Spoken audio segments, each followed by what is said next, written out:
Hello दोस्तों, कैसे हैं आप लोग? अच्छे ही होंगे। मैं आपका दोस्त एंड होस्ट आपका स्वागत करता हूं आपके अपने चैनल डी पॉलिटी फैक्ट में। जैसा कि मैंने कल आपसे वादा किया था कि हम आज से ही यूपीडब्ल्यूएससी पैट की एग्ज़ाम की शुरुआत करेंगे और हम शुरुआत करेंगे पॉलिटी की। और पॉलिटी में क्या हम जानेंगे बाय सिलेबस, जो हमने सिलेबस आपको बताया था उसके अकॉर्डिंग हम पढ़ेंगे। सबसे सिलेबस में सबसे पहले जो चीज़ है वो है उद्देश्य का फ्रेमवर्क। उद्देश्य का जो है हमारे संविधान में जिन जिन निर्माताओं को उनके विचारों को जानने की कुंजी उद्देश्य का है। ठीक है, उद्देश्य का को संविधान सभा में 13 दिसंबर 1946 को 13 दिसंबर 1946 को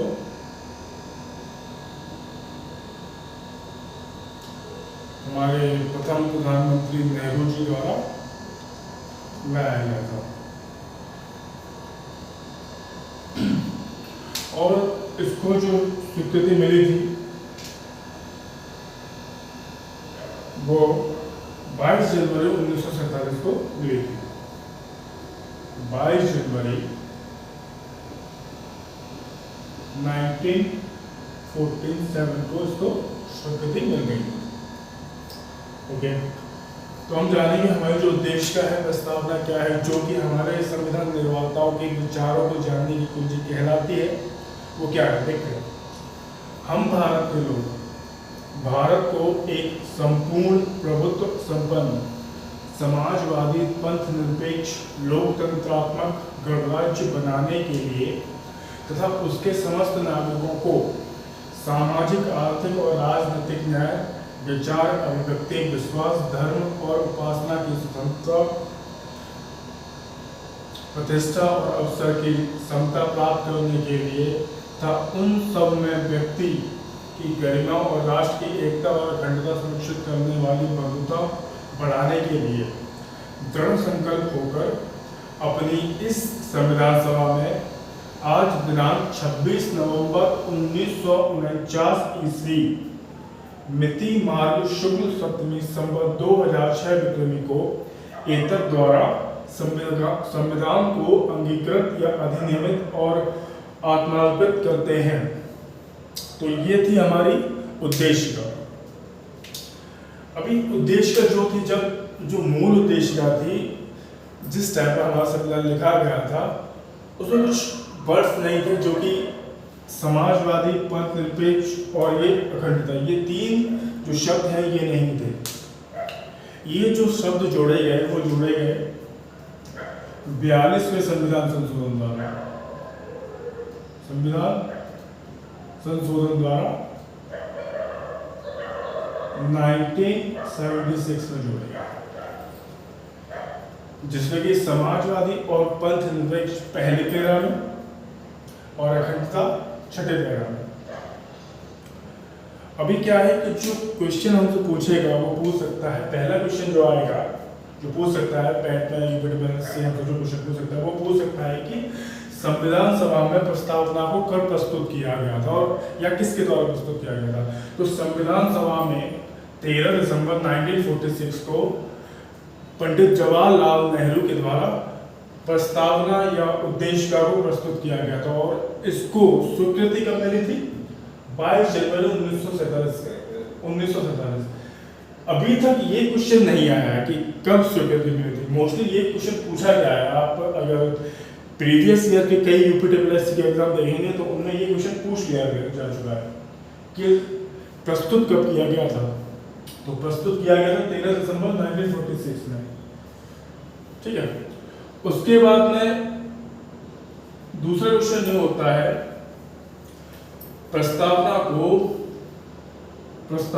उद्देशिका को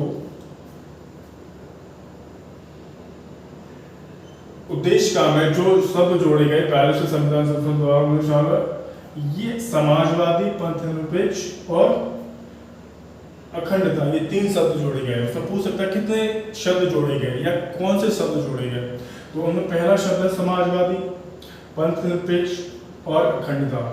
अगर हम जानें तो जो हमारी प्रस्ताव में शुरुआत होती है वो शुरुआत होती है भारत के लोग। अब हम जानेंगे भारत के लोग क्या है। भारत के लोग का मतलब ये है कि हमारे संविधान की समस्त शक्ति जो है वो हम भारत के लोगों में ही निहित है। इसका मतलब ये है भारत के लोग, ठीक है। अभी दूसरा वर्ड हम देखते हैं और दूसरा वर्ड ये है कि संपूर्ण प्रभुत्व संपन्न। संपूर्ण प्रभुत्व संपन्न का मतलब ये है कि भारत अपनी विदेशी नीति में किसी भी बाहरी शक्ति का हस्तक्षेप नहीं सहेगा। मतलब ये भारत डिसाइड करेगा या भारत के लोग डिसाइड करेंगे कि हमको किससे संबंध रखते हैं, किससे संबंध नहीं रखते हैं, किससे दोस्ती करनी है, किससे दुश्मनी करनी है ना। तो संपूर्ण प्रभुत्व का मीन्स जो है वही है। अच्छा, समाजवादी जो कि 42वें संविधान संशोधन द्वारा 1976 में जोड़ा गया था, इसका मतलब क्या है? समाजवादी से पहले हम ये समझने से पहले ये समझ लें कि समाजवादी कितने टाइप के होते हैं। समाजवादी दो टाइप के होते हैं, एक लोकतंत्रात्मक समाजवादी और एक साम्यवादी समाजवादी। तो समाजवादी सरकार में क्या होता है कि सरकार का जितने भी उत्पादन होते हैं उस पर सरकार का अधिकार होता है समाजवादी, ठीक है। अब वो जो अधिकार है वो कम ज़्यादा हो सकता है।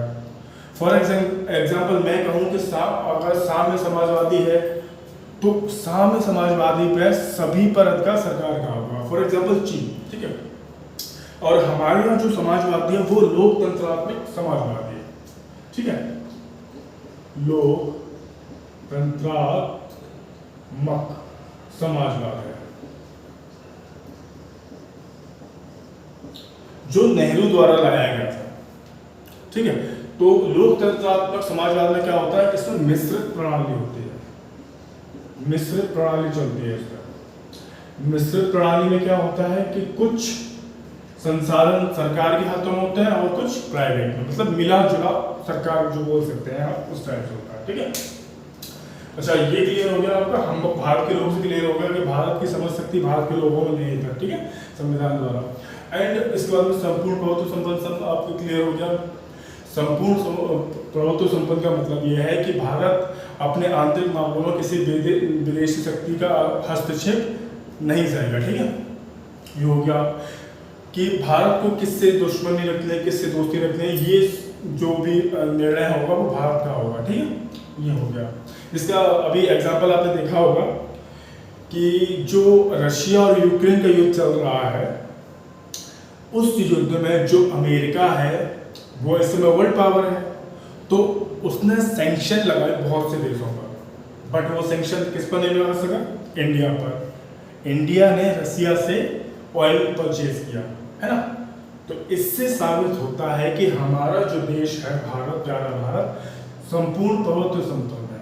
हम डिसाइड करेंगे कि हमको किससे दोस्ती करनी है, किससे दुश्मनी करनी है। हमारे निर्णयों में हम किसी को भागीदार नहीं बनाते, किसी बाहर शक्ति को भागीदार नहीं बनाते, सिर्फ अपने लोगों को, जो भारत की जनता है उसको भागीदार बनाते हैं, ठीक है। समाजवादी हो गया, दो टाइप के समाजवादी होते हैं, साम्य समाजवादी और लोकतांत्रिक समाजवादी। हमारे यहाँ कौन सा समाजवादी चलता है? लोकतांत्रिक समाजवादी। किसके द्वारा लाया गया? पंडित जवाहरलाल नेहरू के द्वारा। अच्छा, पंथ निरपेक्ष। पंथ निरपेक्ष का मतलब होता है राज्य किसी भी धर्म को संरक्षण प्रदान नहीं करेगा, ठीक है।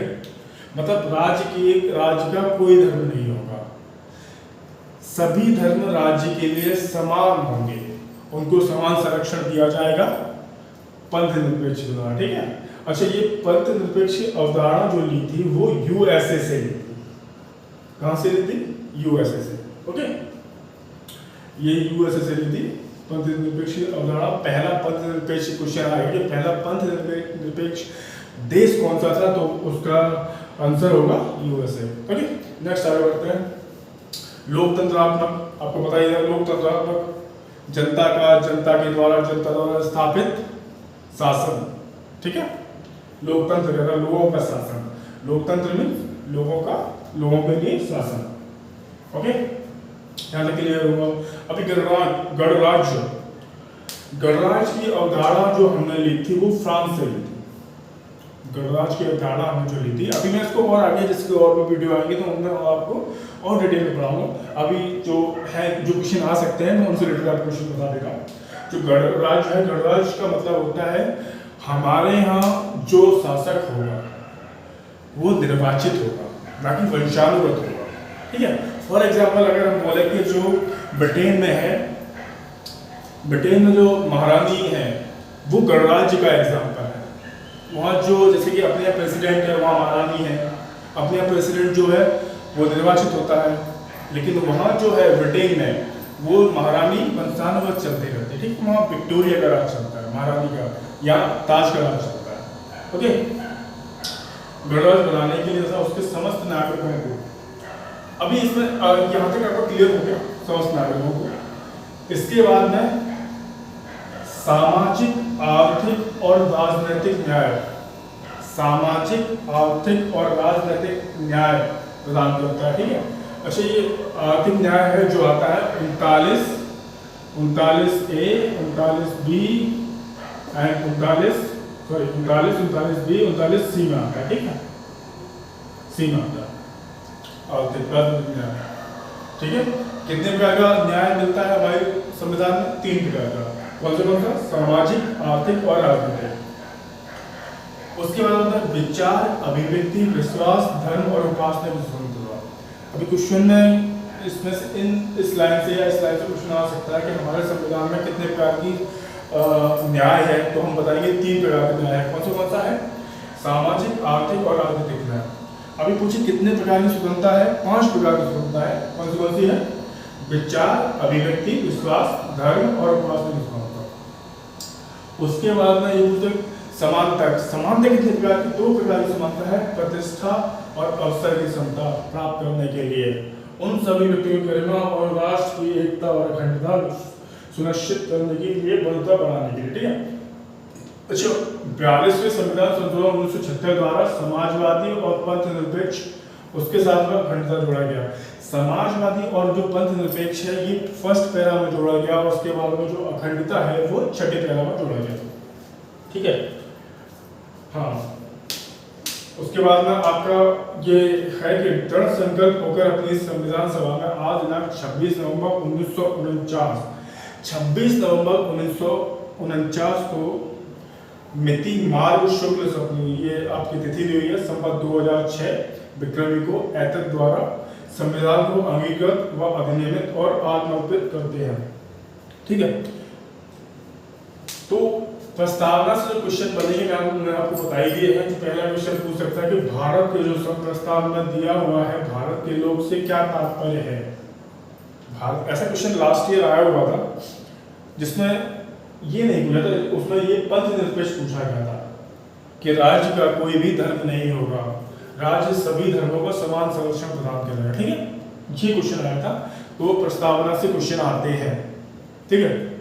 अगर कोई सोचता हो कि प्रस्तावना से क्वेश्चन नहीं देता है यूपीएससी, तो उसका सबसे बड़ा एग्जांपल मैं हूँ। लास्ट ईयर मैंने भी एग्जाम दिया था और मुझे अच्छे से याद है ये क्वेश्चन आया था उसमें। ओके, ठीक है। तो पहला क्वेश्चन ये इसमें से पूछ सकता है कि भारत के लोगों का मतलब क्या है? भारत की समझ शक्ति भारत के लोगों में नहीं था। ठीक है, भारत की जनता में नहीं था। तो पहला क्वेश्चन ये बन सकता है।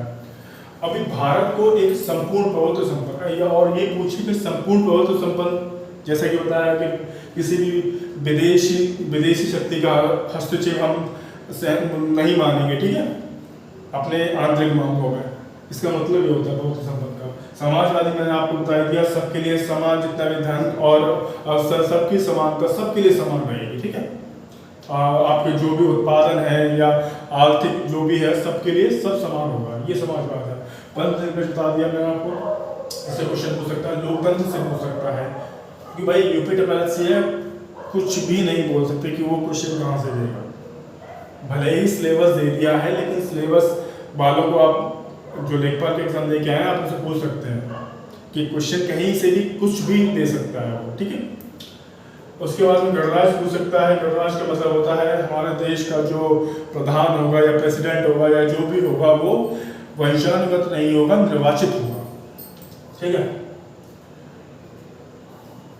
और उसके बाद में न्याय पूछ सकता है कि हमारे प्रस्तावना में, हमारे संविधान में कितने प्रकार के न्याय की बात की या कितने प्रकार का न्याय दिया गया है, तो 3 प्रकार का न्याय दिया गया है, सामाजिक, आर्थिक और राजनीतिक न्याय।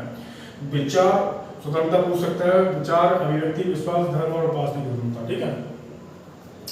और कब अपनाया गया था, अच्छा ये क्वेश्चन मैंने आपको बता ही दिया, 13 दिसंबर 1946 को ये लाया गया था संविधान सभा के सामने, और उससे 22 जनवरी 1947 को अपनाया गया था, ठीक है। और बाकी तो कुछ ऐसा है नहीं है, जितना भी था मैंने आपको बता दिया है। और लास्ट में यही कि पढ़ते रहिए, बढ़ते रहिए, मस्त रहिए और लाइक एंड सब्सक्राइब करते रहिए। जय हिंद।